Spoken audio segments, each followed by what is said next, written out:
আজ আমার লাঞ্চের খাওয়া মটন দিয়ে ভাত। তা বাজার থেকে মটন নিয়ে এসে আদা আদা রসুন পেঁয়াজ কেটে রাখবো আর আলু কেটে রাখবো। এবার মটনটাকে ধুয়ে নুন হলুদ দিয়ে ভালো মতো রেখে দিলাম মাখিয়ে। এইবার সেটাকে কড়াইতে তেল দিয়ে এইবার আলুটা ভেজে নিলাম, আলুটা ভেজে রেখে দিলাম। রেখে দিয়ে তারপর আদা রসুন পেঁয়াজটা যে বাটা ছিল সেটা ওর মধ্যে দিয়ে দিলাম, দিয়ে খানিকক্ষণ কষিয়ে নিলাম। তারপর এই মটনটা যেরকম ধুয়ে রেখে দিয়েছিলাম ভালো করে সেইটা আবার ওর মধ্যে দিয়ে দিলাম। তারপর খানিকক্ষণ কষিয়ে এইবার নুন হলুদ দিয়ে দিলাম, জল ঢেলে দিলাম, ব্যাস ফুটতে শুরু করে দিল সাধারণভাবে। তবে একটুখানি কাশ্মীরি গুঁড়ো দিয়ে দিলে আরও ভালো দেখতে লাগে। ব্যাস সাধারণভাবে মটন তৈরি হয়ে গেল। তা কোনো ক্ষতি হবে না, কোনো অম্বলও হবে না, ভাত দিয়ে আপনারাও খেতে পারবেন। তা এইভাবে করবেন সাধারণভাবে।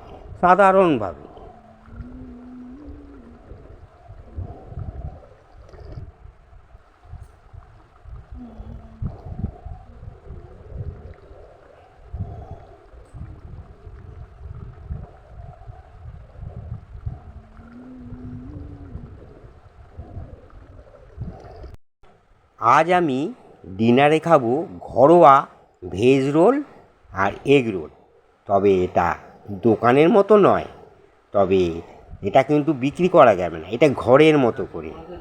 আচ্ছা, সেই কিভাবে করব? প্রথমে ময়দা মাখলাম, কিছু আলু কাটলাম কুচি কুচি করে, আর শসা কেটে রাখলাম, পেঁয়াজ কেটে রাখলাম, কাঁচা লঙ্কা কেটে রাখলাম।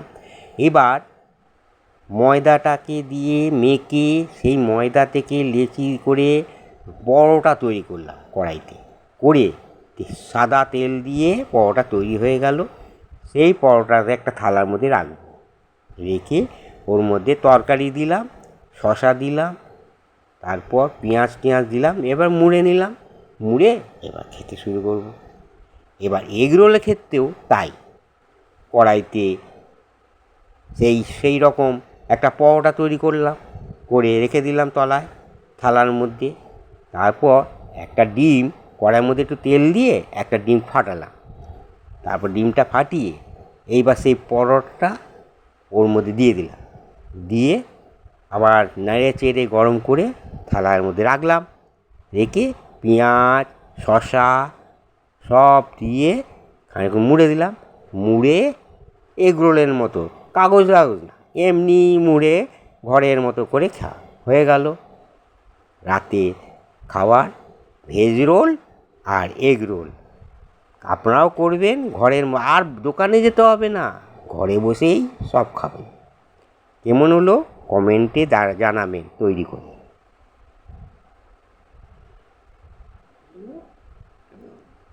হুম।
আজ আমি ডিনারে খাবো ঘরোয়া তরকা। তা সে দোকানের মতো না, ঘরের মতো করে প্রথমে মুগ কড়াই বাজার থেকে এনে একটা জায়গায় ভিজিয়ে রেখে দিলাম। সে দুপুর থেকে ভিজিয়ে রাখতে হবে, তবে রাতে খাওয়া যাবে। কেটে দিতে হবে। হ্যাঁ, সে ভেজানো থাকবে। তারপর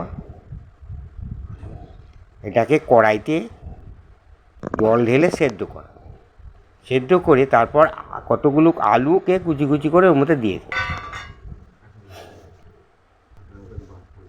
এবার আলু দিয়ে এবার ঢাকা দিয়ে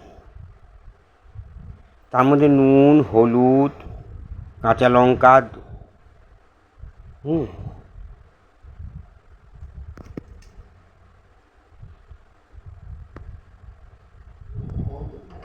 তারপর আস্তে আস্তে সেদ্ধ হতে থাকবে। এবার ঢাকা দিয়ে খানিকক্ষণ পর আবার অন্য একটা কড়াইতে খানিকটা তেল দিয়ে একটা ডিম ফাটিয়ে ওর মধ্যে ফেলে দিই গরম তেলে। এবার খুন্তি দিয়ে নাড়িয়ে এটাকে ঝুড়ি বানিয়ে, ডিমের ঝুড়ি যাকে বলে, ডিমের ঝুড়ি বানিয়ে আস্তে আস্তে হয়ে গেল। এটা একটা বাটিতে তুলে রেখে